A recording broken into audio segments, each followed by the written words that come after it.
মানুষের একটি সমস্যা আছে যে মানুষ সাফল্যকে মাপতে থাকেন, লক্ষ্যপ্রাপ্তিকে মাপতে থাকেন এবং তার তুলনা করতে থাকেন যে ও এত কিছু পেল আর আমি পেলাম না,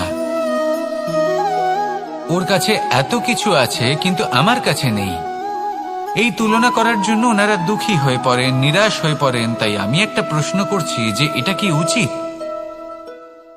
এই সংসারে আপনি কি নিয়ে তুলনা করবেন, যেখানে সূর্যদেব চন্দ্রমা দুজনেই আছেন, দুজনেই হলেন বিশেষ, দুজনেই নিজ নিজ সময়ে উদিত হন।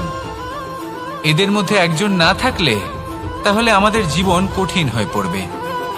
ঠিক সেইভাবেই আপনি যদি একটা বড় রেখা অঙ্কন করেন তাহলে অন্য রেখাটি ছোট হয়ে পড়ে না, সে তেমনই থাকে যেমনটা সে ছিল। আপনার অস্তিত্ব কখনো ছোট বা বড় হতে পারে না। শুধু তুলনা করার জন্য আপনার এটা মনে হতে পারে। যদি আপনি যুদ্ধ করতে চান আপনার তলোয়ারের প্রয়োজন পড়বে। যদি বস্ত্র তৈরি করতে চান এত বড় তলোয়ার দিয়ে কিছুই হবে না, তখন প্রয়োজন পড়বে একটা ছোট্ট সূচের। তাই তুলনা করবেন না, না নিজেকে ছোট মনে করবেন না অন্য কাউকে। সবার সাথে সহযোগিতা করুন, আর যদি তুলনা করতেই হয় নিজের সাথে করুন যে কাল আমি কেমন ব্যক্তি ছিলাম, আজ কি তার থেকে শ্রেষ্ঠ হয়ে উঠতে পেরেছি। ভেবে দেখুন ভবিষ্যতে গিয়ে আপনি কতটা শ্রেষ্ঠ ব্যক্তি হতে পারেন। আসুন আমার সাথে ভালোবেসে বলুন রাধা রাধা।